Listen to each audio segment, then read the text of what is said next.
নমস্কার বন্ধুরা। আজকের এই ভিডিওটি যদি আপনি মিস করেন তাহলে সত্যি কথা বলছি আপনার জীবনের অনেক বড় একটি সুযোগ আপনি নিজের হাতেই হারিয়ে ফেলবেন। কারণ আজ আমরা এমন কিছু বাস্তব জীবন কৌশল নিয়ে কথা বলবো যা শুধু টাকা আয় করার উপায় নয়, বরং এমন একটি মানসিকতা তৈরি করবে যা একজন সাধারণ মানুষকে ধীরে ধীরে শক্তিশালী, স্বাধীন এবং অর্থনৈতিকভাবে সফল মানুষে পরিণত করে। পৃথিবীতে লক্ষ লক্ষ মানুষ প্রতিদিন পরিশ্রম করছে, কিন্তু কেন সবাই ধনী হয় না? কেন কেউ সামান্য সুযোগ থেকেও সাম্রাজ্য গড়ে তোলে আর কেউ বড় সুযোগ পেয়েও কিছু করতে পারে না? এই প্রশ্নের উত্তর বহু বছর আগেই দিয়েছিলেন প্রাচীন ভারতের মহান কৌশলবিদ ও অর্থনীতিবিদ চাণক্য। তিনি বুঝেছিলেন অর্থ কখনো দুর্বল মন বা অগোছালো জীবনের কাছে স্থায়ী হয় না। ধনসম্পদ সবসময় সেই মানুষের কাছে যায় যে নিজেকে নিয়ন্ত্রণ করতে পারে, যে মানুষ পরিস্থিতিকে বোঝে এবং সঠিক সময় সঠিক সিদ্ধান্ত নিতে জানে। আজকের এই আলোচনা আপনাকে শুধু অনুপ্রাণিত করবে না, বরং আপনার চিন্তার ধরন বদলে দিতে পারে যদি আপনি মনোযোগ দিয়ে শেষ পর্যন্ত শোনেন। কারণ টাকা আয় শুরু হয় মনের ভেতর থেকে। যে মানুষ নিজের মূল্য বোঝে না, পৃথিবীও তাকে মূল্য দেয় না। প্রথম কৌশল হল নিজেকে মূল্যবান করে তোলা। কারণ পৃথিবী শ্রমের দাম দেয় না, দক্ষতার দাম দেয়। আপনি যত বেশি সমস্যার সমাধান করতে পারবেন, তত বেশি অর্থ আপনার দিকে আসবে।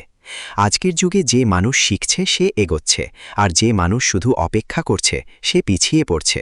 প্রতিদিন নতুন কিছু শেখার অভ্যাস তৈরি করুন। যোগাযোগ দক্ষতা, ডিজিটাল জ্ঞান, মানুষকে বোঝার ক্ষমতা, নতুন কাজ শেখা, সবই অর্থ তৈরির মূল ভিত্তি। দ্বিতীয় কৌশল হল নিজের পরিকল্পনা গোপন রাখা। অনেক মানুষ স্বপ্ন শুরু হওয়ার আগেই সবাইকে বলে দেয় এবং অন্যের সন্দেহ, হাসি আর নেতিবাচক কথায় নিজের শক্তি হারিয়ে ফেলে।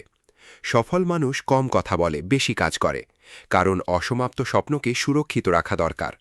যখন ফলাফল আসবে তখন পৃথিবী নিজেই দেখবে আপনি কি করেছেন। তৃতীয় কৌশল হল সময়কে টাকার মতো ব্যবহার করা। সময়ই পৃথিবীর সবচেয়ে বড় সম্পদ। টাকা হারালে ফিরে পাওয়া যায়, কিন্তু সময় হারালে কখনো ফিরে আসে না। যে মানুষ প্রতিদিন নিজের সময় নিয়ন্ত্রণ করতে পারে সে নিজের ভবিষ্যৎ নিয়ন্ত্রণ করতে পারে। অপ্রয়োজনীয় কাজ কমিয়ে শেখার সময় বাড়ান। চতুর্থ কৌশল হল অর্থকে নিয়ন্ত্রণ করা। অনেকে টাকা পেলেই খরচ করে, কিন্তু বুদ্ধিমান মানুষ প্রথমে সঞ্চয় করে, তারপর বিনিয়োগ করে, তারপর খরচ করে। অল্প আয় হলেও একটি অংশ আলাদা রাখুন, কারণ অর্থ জমা হওয়ার আগেই স্বাধীনতা আসে না। পঞ্চম কৌশল হল সঠিক পরিবেশ নির্বাচন করা। মানুষ তার আশেপাশের মানুষের গড় মানে পরিণত হয়।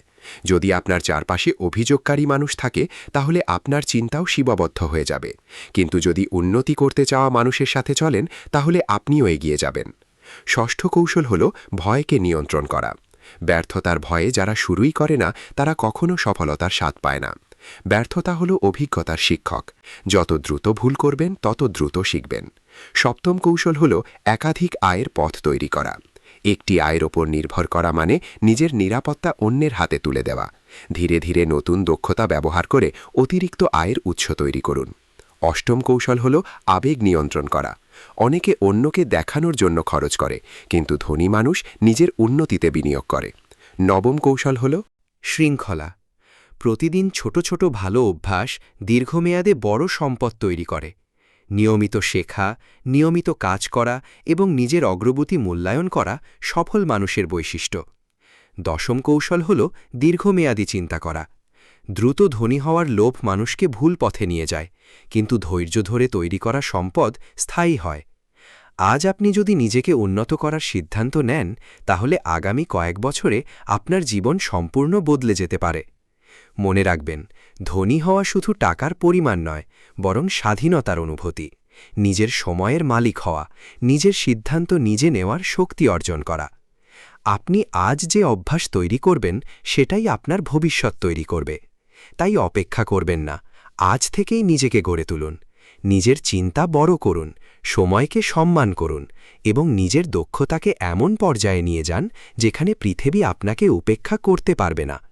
কারণ সফলতা কখনো হঠাৎ আসে না, সফলতা আসে প্রতিদিনের ছোট সঠিক সিদ্ধান্ত থেকে। ভিডিওটি যদি আপনাদের ভালো লাগে তাহলে লাইক করবেন, কমেন্টে লিখবেন আমি শুরু করেছি, এবং এমন শক্তিশালী জীবন শিক্ষা পেতে এখনই চ্যানেলটি সাবস্ক্রাইব করবেন।